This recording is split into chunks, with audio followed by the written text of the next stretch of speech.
ეროვნულ ცენტრში გრიგოლ რობაქიძისადმი მიძღვნილი საგანმანათლებლო კვირეული დასრულდა. პროექტის ფარგლებში მწერლის პოლიტიკურ და საზოგადოებრივ მოღვაწეობაზე პროფესორმა რუსუდან დაუშვილმა ისაუბრა. შეხვედრის პარალელურად ღონისძიების მონაწილეები გრიგოლ რობაქიძის პირად წერილებს, მისი ნაწარმოებების ძველ და ახალ გამოცემებსა თუ აუდიო მასალებს გაეცნენ.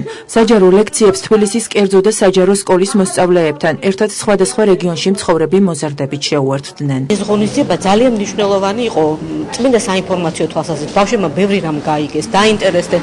ეს არის ის მომავალი თაობა, რომელიც გააგრძელებს მუშაობას და ალბათ ბევრ რამეს აღმოაჩენს რობაქიძის ცხოვრებიდან და შემოქმედებით. გვინდოდა მეგოხო მონაწილეობა ამ ღონისძიებაში, გვინდოდა გაგვიგომეთ გრიგოლ რობაქიძის შესახებ, დავინტერესდით, ჩვენ თვითონაც რაც შეგვეძლო მოვიძიეთ ინფორმაცია, შემდეგ შევიკრიბეთ. საჯარო ლექციის დასრულების შემდეგ პროექტის მონაწილეებისთვის ვიქტორინა გაიმართა. ინტელექტუალურ თამაშში 6 გუნდმა მიიღო მონაწილეობა. მათ მწერლის ბიოგრაფიიდან და შემოქმედებიდან სხვადასხვა შეკითხვას უპასუხეს. ვიქტორინა სამტურად ჩატარდა. გამარჯვებულ გუნდს კი გამომცემლობა არტანუჯმა სპეციალური პრიზი გადასცა. სხვა მონაწილეები კი სიგელებით დაჯილდოვდნენ. კვირეული გრიგოლ რობაქიძის გრიგოლ რობაქიძისთან დაკავშირებული კვირეული შეჯამებული იყო ვიქტორინით. ამან გამართლა, ნედენ თვითონ ლექციების ბრძოლობის დროსაც ბავშვები რადგან მოტივირებულები იყვნენ, უკვე აღებული ჰქონდათ თავარ სამიზნედ ვიქტორინა და ინიშნავდნენ თითოეულ სიტყვას, თითოეულ წინადადებას. ძალიან კარგი გამოცდილება მივიღეთ ამ ლექციებიდან, ძალიან საინტერესო ლექტორები გვყავდა და ეს ვიქტორინაც ძალიან კარგი დაბოლოება იყო. საშუალო სირთული შეკითხვები იყო, ძალიან არ გაგვჭირვებია. გრიგოლ რობაქიძის ამკროლმა დიდი შესაძლებლობა მოგვცა, რომ გავსწრებოდით მის ბიოგრაფიას. აქ აგრეთვე ჩვენ ქონდა ვიქტორინა.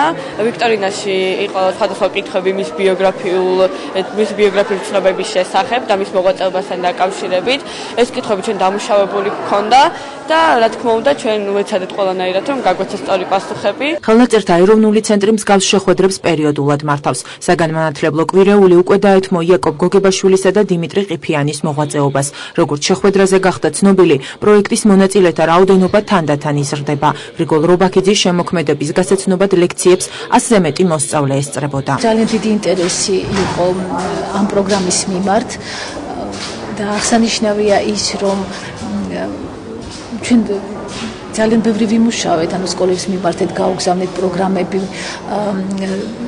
მიმართეთ პრეზენტაციებს გავმართეთ, მაგრამ აღმოჩნდა, რომ გარდა ჩვენი ორგანიზაციულად და ინსტიტუციურად ორგანიზებული სკოლებისა, ძალიან ბევრი თავისი ინიციატივა გამოიჩინა. საგანმანათლებლო პროექტი მოსწავლეებს ერთი თვით ემშვიდობება. ნოემბერში კი მათ წმინდა ილია მართლის ჭავჭავაძის კვირეული ელით.